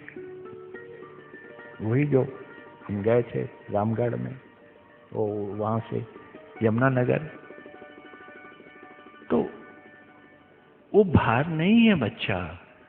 तुम्हें मौका मिला है परमात्मा का काम करने के लिए, वो काम उसका है, वो बच्चा भी उसका है, उसने तुम्हारे पास भेज दिया। बच्चे ने अपने कर्म काटने हैं और तुमने सेवा करनी है, तुमने प्रेम करना है उससे, उस बच्चे से। चाहे वो विकलांग है बच्चा, चाहे वो टेढ़ा मेढ़ा है, चाहे वो चल नहीं सकता, बोल नहीं सकता, या वो अपना जीवन नहीं बिता सकता, सदा उसके साथ रहना पड़ता है। अब माँ कहती है मैं क्या करूं, मैं कहीं जा नहीं सकती, इसके साथ रहना पड़ता है। कोई मुसीबत है, इसको मुसीबत समझ के करोगे तो 2 कौड़ी की तुम्हारी वो सेवा। कर्म ना तुमने किया, तुमने कुकर्म कर लिया, तुमने बुरा कर्म कर लिया। जो भी तुम्हें दिया गया है, तुम किसी दफ्तर में हो तो दफ्तर में ईमानदारी और मेहनत से काम करो, और ये समझ के करो कि उसका दिया हुआ, ये दफ्तर भी उसका है, ये कुर्सी उसने दी है, ये मेज उसने दी है, ये फाइलें उसने भेजी हैं, मैं काम करूंगा। दुकान पे कोई ग्राहक आता है तो उसी का भेजा हुआ है, वो परमात्मा का भेजा हुआ है, वो ग्राहक। ये होती है उपासना। और ग्राहक जो पैसे देता है आपको, या जो मुनाफा मिलता है बिजनेस में आपको, या जो तनख्वाह मिलती है आपको, वो उसका प्रसाद है, वो परमात्मा का प्रसाद है, वो तुम्हारी कमाई नहीं है। जो अपनी समझता कि ये मेरी कमाई है, मैंने मेहनत करके कमाई है, वो गलत सोचता है, वो पाप का भागी है, वो कुकर्म कर रहा है, वो अच्छा कर्म नहीं कर रहा। तो जब मैं तुम्हें कहता हूं कि अगर मन को बस में करना है तो पहला काम ये शुरू करो कि अपने कर्म को उपासना बनाओ। तदर्थम कर्म कौन्ते मुक्त संगा समाचरा। भगवान भी अपने परम शिष्य को यही कहता है, तदर्थम कर्म कौन्ते मुक्त संगा समाचरा। इसलिए कर्म से कोई बच नहीं सकता, बचना असंभव है। और नहीं तो अपना पेट पालने के लिए, आजीविका कमाने के लिए भी तुम कर्म तो करोगे ही। कैसे करोगे? निर्वाह करने के लिए भी कर्म करना पड़ता है। तो तुम स्नान करते हो, वो भी तो एक कर्म है। तुम सब काम करते हो सुबह से शाम तक, वो सब कर्म है। वो जो कर्म है उनसे बचना असंभव है जब तक इस जगत में हो। इसलिए उन कर्मों को स्वीकार करो, प्रेम भाव से, समर्पित भाव से, परमात्मा की तरफ से आया हुआ समझ करके उसी को निमित्त करते रहो, उसी के चरणों में डालते रहो। अपना अहंकार न बीच में लाओ, मैं करता हूं ये मत समझना। कर्ता पुरुष तो वो है। गुरु नानक देव जी महाराज फरमा गए और तुम्हें बता गए, लेकिन तुमने ना होश की, तुम अभी भी कर्ता बने हुए हो। एक ओंकार कर्ता पुरुष, वो कर्ता पुरुष है, वो जो एक है, वो जिसकी मैंने अभी बात की कि द्वैत से एक पे आ जाओ, वो एक परमात्मा है। वो जो एक है, वो जो परमात्मा है,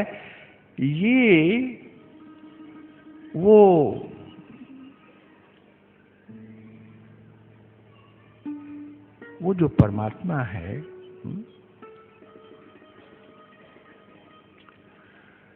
उसने दिया है ये काम सारा, उसी ने दिया है। एक ओंकार सतनाम कर्ता पुरुष। वो जो कर्ता पुरुष है उसको नहीं भूलना, और बार बार अपने को अंदर ही अंदर, भीतर भीतर याद दिलाते रहना कि कर्ता पुरुष तो वो है, मैं कर्ता पुरुष नहीं हूं, मैं निमित्त हूं, मैं समर्पित हूं, मैं शरणागत हूं। मुझे जो दिया है मुझे पूरी ईमानदारी से करना है। अरे परमात्मा का काम है, उसमें बद्यांती कर रहे हो, उसमें भ्रष्टाचार, उसमें चोरी, उसमें हेरा फेरी, उसमें 420, तो फिर कैसे काम चलेगा? तो फिर तपते रहो इस रेत पर, फिर चुभोते रहो कांटे अपने शरीर में और अपने मन में और अपने चित्त में, फिर खपते रहो। फिर मुक्ति की बात ना करो, फिर मोक्ष की बात ना करो, फिर दुखों से पार जाने की बात ना करो।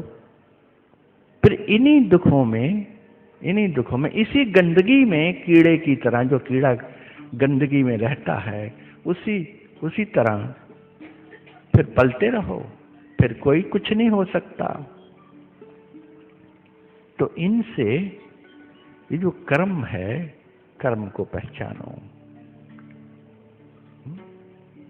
जो भी कर रहे हो उसमें परमात्मा को उतारे रखो।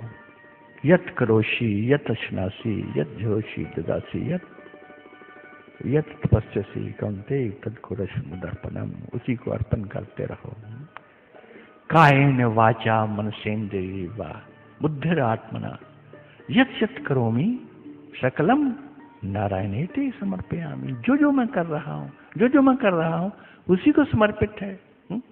तुम हवन करते हो, ओम अग्ने स्वाहा, अग्ने स्वाहा, इदम अग्ने इदम न मम। और साथ ही ये बोल देते हो, स्वाहा तुम करते हो, लेकिन कहते हो कि ये अग्नि का ही है, अग्नि कर रही है, मेरा नहीं है कुछ भी। इदम न मम, मैं नहीं हूं, इसमें मैं नहीं हूं। अपने को बाहर निकाल दो, तुम हो नहीं, तुम्हारा वजूद नहीं है, तुम केवल उसकी एक धार हो परमात्मा की। वो जब चाहे तुम्हें खींच ले, जब चाहे तुम्हें लंबा रस्सा दे करके और लंबा छोड़ दे, ये उसका कर्म है, यही उसकी मेहरबानी है। और दूसरी पौड़ी, दूसरा पैर इस कदम पर है कि सिमरन और ध्यान, इन दो से तुम मन को वश में कर सकते हो। एक तो कर्म से मैंने कहा, जिसको कर्म योग कहते हैं, अगर तुम कर्म योगी बन जाओ।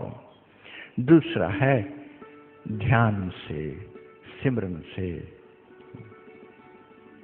ज्ञान के मार्ग से, ध्यान के मार्ग से। वो भी बड़ा आसान है। तुम सिमरन करते नहीं, सिमरन दे देते हैं, लेकिन सिमरन तुम्हारे से होता नहीं। सिमरन करते करते दुनिया को भज रहे हो, दुनिया को याद रखा हुआ, संसार में अटके हुए हो, मन कहीं है। कहाँ है तुम्हारा सिमरन? एक पल का सिमरन अगर सच्चा हो तो वो तुम्हें परम शांति में ले जाता है। एक पल का सिमरन, तुम एक पल भी नहीं बैठते। कहते हो हम 20 मिनट बैठते हैं महाराज जी, हम 2 घंटे बैठे रहे कल, बड़ा आनंद आया। कुछ भी नहीं है, एक पल ही काफी है। सिमरन का अर्थ होता है कि तुमने दुनिया सारी भुला दी, सिर्फ उसको याद रखा। जहां कुछ सिमरन होता ही तब है जब संसार विस्मृत हो जाता है। संसार का विस्मरण उसका स्मरण है। सब कुछ संसार का जो भी है वो सब विस्मृत कर देते हो। और भीतर से सिमरन, मुंह से नहीं, तोता रटन से नहीं, रटते रटते नहीं बनेगा काम, या माला फेर के नहीं बनेगा काम। भीतर से तुम्हारा हृदय उसके अंदर चला जाए, तुम्हारे हृदय की श्वास उसमें आ जाए, तुम्हारे सिमरन में, तुम्हारी रगों में दौड़ता हुआ प्राण उसमें आ जाए, उस तुम्हारे सिमरन में। तो एक पल का भी सिमरन तुम्हें पहुंचा देता है। और ध्यान के बारे में मैंने कई बार बोला है, सिमरन के बारे में भी बोला है। ध्यान कुछ भी नहीं, बैठते ही अपने शरीर को शांत कर लिया करो। जो ही बैठे ध्यान में, ध्यान करने के लिए, तो सबसे पहले अपना शरीर शांत कर लिया। अपने ही चित्त की यात्रा करा के शरीर के ऊपर, अपने ही संकल्प से, अपने ही विचारों से अपने शरीर को तुरंत शांत कर लिया। पांव के उंगलियों से लेकर के सर की चोटी तक, एक एक अंग को, अंग प्रत्यंग को, भीतर से बाहर से। और फिर श्वास को शांत कर लिया। शांत का अर्थ है कि श्वास को सम कर लिया, श्वास को धीमा कर लिया। श्वास धीमा हो जाता है। श्वास को गहरा लिया और लंबा छोड़ा, श्वास को गहरा लिया और लंबा छोड़ा। ये अगर तुम 11 बार या 20-21 बार कर लो कि गहरा लिया और लंबा छोड़ा, तो एक प्रकार से सारे शरीर में भीतर और बाहर शांति का वातावरण आ जाएगा, शांत। और याद रखना, शांत इंसान ही सुखी हो सकता है। जो अशांत है वो सुखी नहीं हो सकता। जहां अशांति है वहां दुख होगा। ये शांति, peace is the reservoir of happiness. जो शांति है उसी के कुंड से, उसी के स्रोत से निकला है सुख।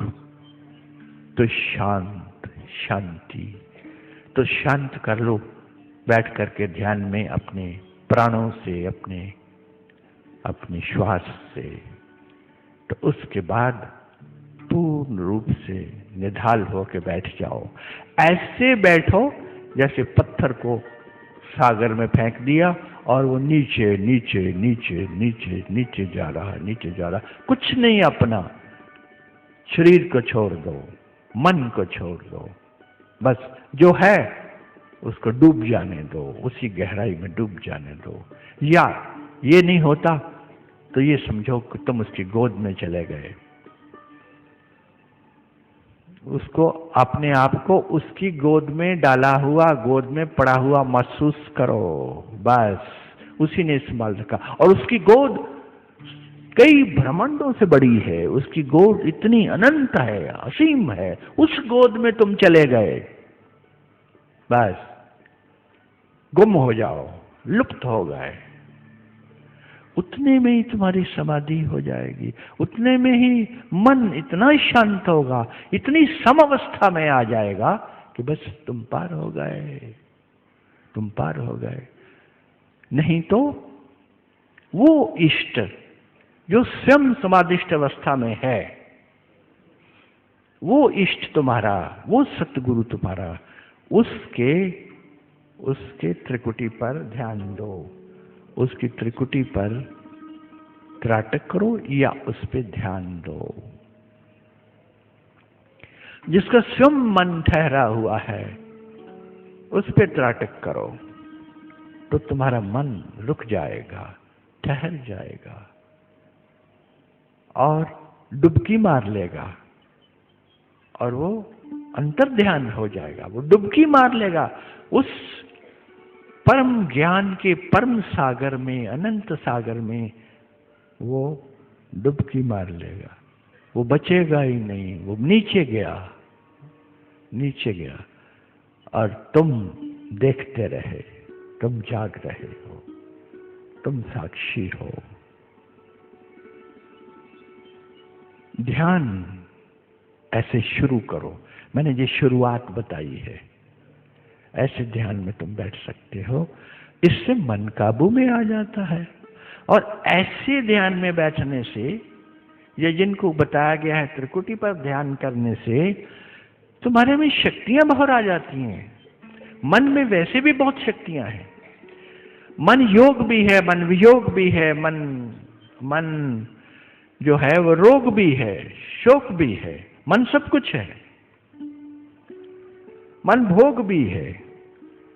तो ये तुम्हारे पे निर्भर है कि तुम क्या करते हो। मन, जैसे मैं बताया करता हूं कि ये सफेद कपड़ा है, उसको तुम नीले रंग में डाल दो तो नीला हो जाता है, लाल रंग में डाल दो तो लाल हो जाता है, बाहर धूप में बार बार डालो तो रंग वो उड़ जाता है, वो साफ फिर हो जाता है, सफेद का सफेद हो जाता है।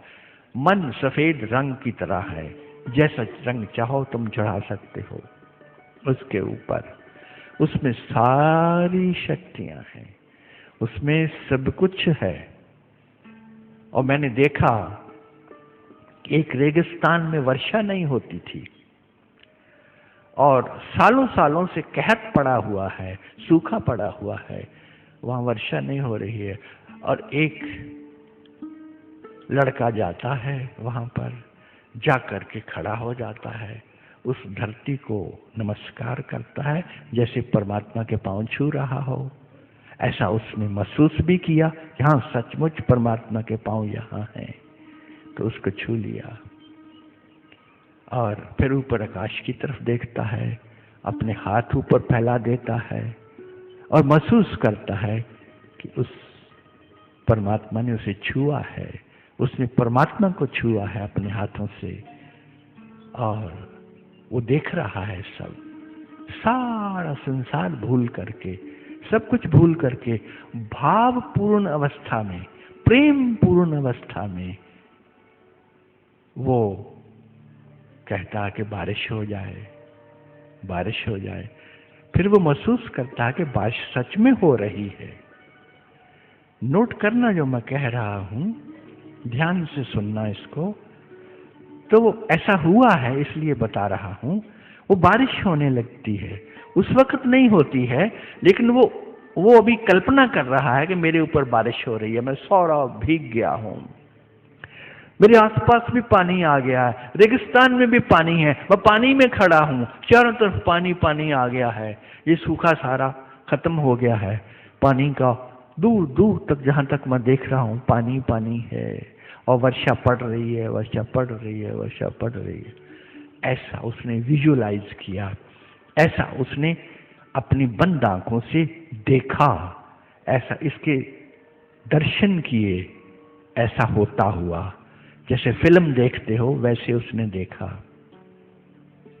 और ये थोड़े से मिनटों में ये करके वो घर वापस आता है। रात को मूसलाधार वर्षा होती है वहां, रात को मूसलाधार वर्षा होती है जैसे कभी नहीं हुई, लबालब सब भर जाता है, अखबारों में छप जाता है कितने सालों के सूखे के बाद वर्षा हुई है। कोई जानता है कि क्यों हुई है, वो लड़का भी जानता है कि क्यों हुई है। तुम्हारी सारी प्रार्थनाएं वो सुनता है, लेकिन तुम प्रार्थना करते कहां हो? तुम्हारी प्रार्थना कभी हुई नहीं। जो प्रार्थना तुम करते हो वो मांगों से भरी हुई है। वो कैसी मांगी है? वैसे ऐसे टूटी फूटी मांगाएं भरी हैं, वासनाओं से भरी है। तुम्हारा हृदय खाली नहीं है, हृदय प्रार्थना के साथ जुड़ा हुआ नहीं है। भाषा काम ना आएगी, तुम्हारी प्रार्थनाएं, तुम्हारी दुआएं जो भाषा में परोई हुई हैं, जो जुबान में परोई हुई हैं, वो काम ना आएंगी। परमात्मा को न संस्कृत आती है, न हिंदी आती है, न गुरमुखी आती है, न कोई दूसरी भाषा आती है, ये मत समझना। वो सब भाषाओं का ज्ञाता होता हुआ भी किसी भाषा को नहीं जानता। तुम पंडित सोचते हो कि वो संस्कृत जानता है, संस्कृत में श्लोक बोलेंगे तो ही वो समझेगा। तुम भ्रम में हो, कुछ ऐसा नहीं है। तुम्हारी भावना चाहिए, तुम्हारी भाषा नहीं चाहिए।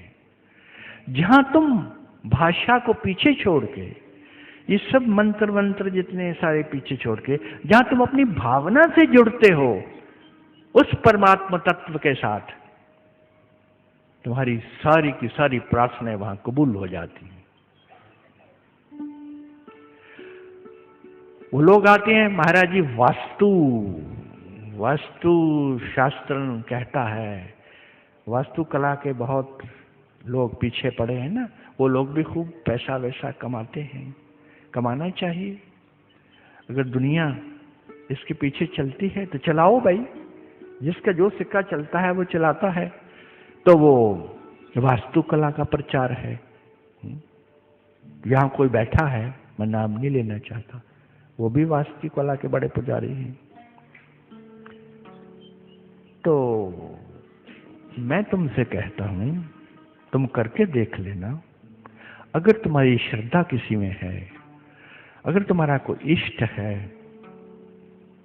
जिसको तुम पूरा परमात्मा समझते हो, उसके चित्र को, उसकी फोटो को, वो आप तो ना आ सके, उसकी फोटो को उस जगह पे जहां पर वास्तु दोष है वहां पे लाके रख दो, और फिर आंखें बंद करके थोड़ी देर बैठो और प्रार्थना करो। उसी इष्ट के आगे प्रार्थना करो कि ये जगह मैंने तुम्हें सौंप दी, ये जो दोष बता रहे हैं ये तू जान कि ये दोष है या ये क्या है, इसका निवारण कैसे करना है, ये तेरा, मैंने सौंप दिया तुम्हें, ये रहा। और तुम हैरान हो जाओगे कि वो वास्तु दोष सब बकवास था, कुछ नहीं था। तुम्हारे पे कृपा बरसती है, तुम्हारे पे दया बरसती है।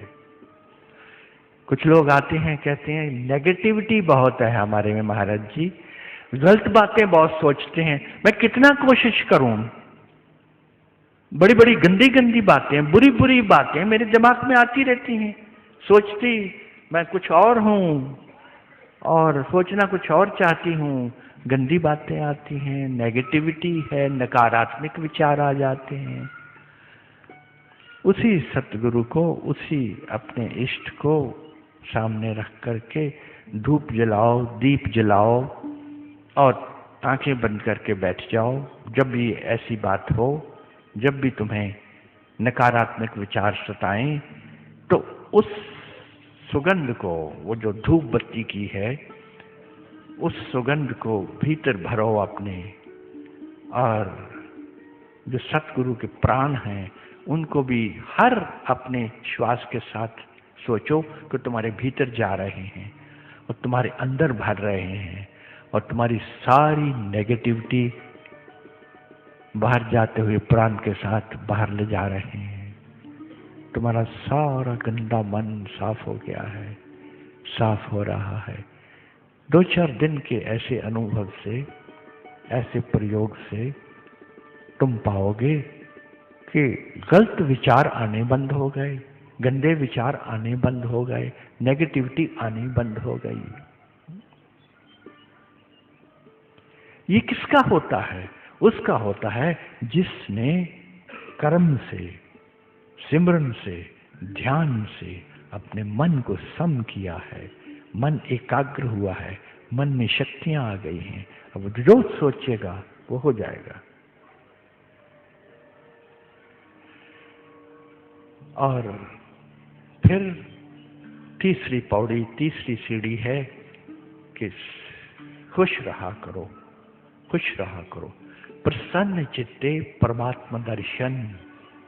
परमात्मा के दर्शन उसको होते हैं जो प्रसन्न चित्त है, जो खुश है, जो भीतर से खिला हुआ है, उसको दर्शन होते हैं। गमगीन लोगों को, उदास लोगों को, बेचैन लोगों को, संतप्त लोगों को दर्शन कभी नहीं होते हैं, न सतगुरु के, न किसी और, न इस गुरु के, न उस गुरु के। दर्शन उनको होते हैं जो प्रसन्न चित्त है। प्रसन्न चित्ते परमात्मा दर्शनः। ब्रह्मभूता प्रसन्नात्मा न शोचती न कांक्षती। जो आदमी प्रसन्न चित्त है वही उसमें स्थित हो सकता है, वही चिंताओं के पार जा सकता है। मैं बार बार कहता हूं कि तुम्हारी स्माइल जो है, तुम्हारी जो मुस्कुराहट है, वो मुस्कुराहट खींचती है। तुम सुखी रहो तो सुख सुख को खींचता है, दुख में रहो, दुख में ही रहते रहो तो दुख दुख को खींचेगा। इसलिए दुख में भी सुख की अनुभूति करने का प्रयास किया करो, और उसमें स्माइल एंड लाफ, ये तुम्हें तीसरी सीढ़ी दी। और चौथी है कि मन जाता है बाहर, मन विचरता है, मन भटकता है, तुम परवाह ही न किया करो। तुम मन की परवाह करते हो, तुम मन के पीछे जाते हो। ध्यान में बैठे हो तो जो मन सोचने लगा तुम उसके पीछे पीछे चलने लगे, वो कहानी बनने लगी, वो बहुत बड़ी कथा बन जाती है, वो लंबी होती जाती है, वो कभी खत्म ही नहीं होती।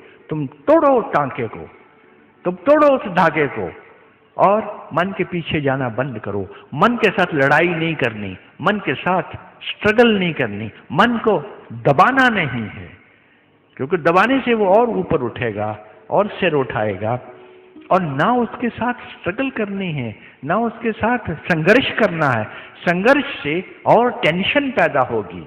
इन सब चीजों से दूर रहते हुए, और फिर इन सब से नहीं काम चलता तो समर्पण, तो शरणागत हो जाओ।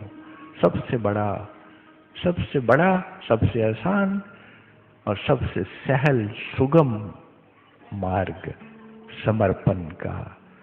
तो समर्पित चित्त कभी विचलित नहीं होता। जो कहते हैं ना कि ये जो भागता है चित्त, भागता है, और योग वाले कहते हैं कि योगश चित्त वृत्ति निरोधा। चित्त की वृत्तियों का निरोध करने से योग सिद्ध होता है। वो जो वृत्तियां हैं, उन वृत्तियों को आराम से समर्पण में आराम से वो चली जाती हैं, रहती नहीं। कहाँ की वृत्तियां? सब वृत्तियों में घूमने वाला मन इकट्ठा होने लगता है। और फिर मैंने कहा ना कि त्राटक करो उसका जिसका मन ठहरा हुआ उस पर त्राटक करो, बहुत फर्क पड़ता है। एकदम तुम्हारे जीवन में शुभ घटने लगता है, तुम्हारे जीवन का उत्थान होने लगता है एकदम। और सतगुरु के दर्शन, सतगुरु का सानिध्य, सामीप्य, उसका साथ और उसका सत्संग, ये भी तुम्हारे मन को टिकाता है, मन को रोकता है। अगर तुमने सच में दर्शन किए हों, अगर सच में उसके वचन सुने हों, अगर सच में तुम्हारा सत्संग हुआ हो, तो ये क्रांति वहीं घट जाती है। तुम्हारा मन रुक जाता है, ठहर जाता है, तुम्हारे ऊपर फूलों की वर्षा हो जाती है,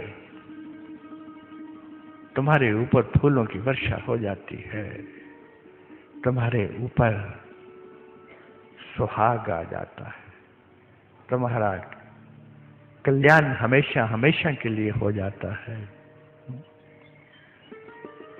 दुख का सिर्फ यही कारण है और कोई कारण नहीं दुख का। तरंग अपने आप को सागर से अलग मानती है, सागर से ही उठी है तरंग। मन तरंग है, सागर से ही उठा है, लेकिन सागर को अपना नहीं मानता। मैं अलग हूं, सागर अलग है।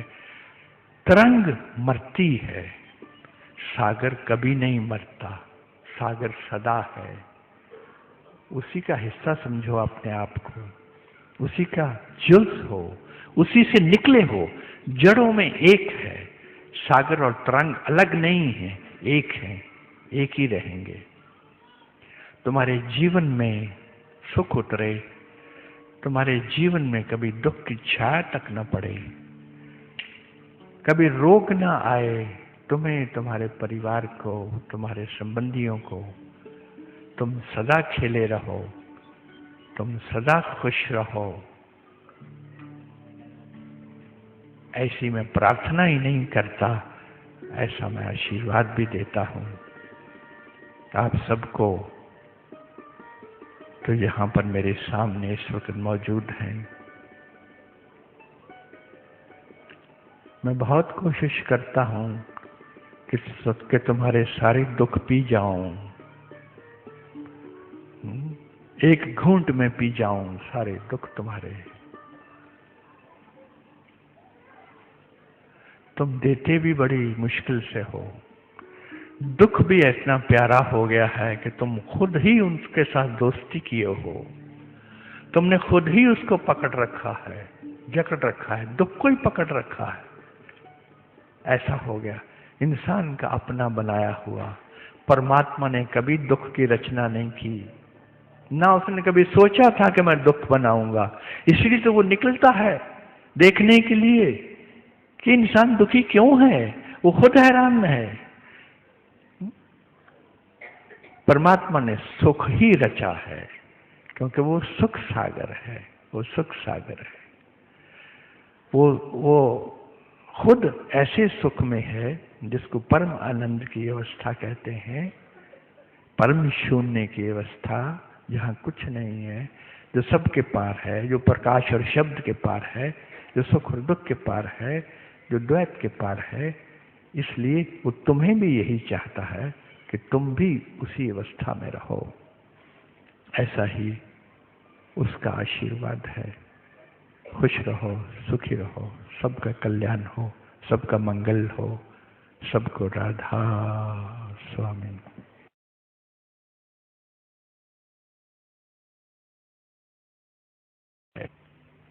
राधा स्वामी।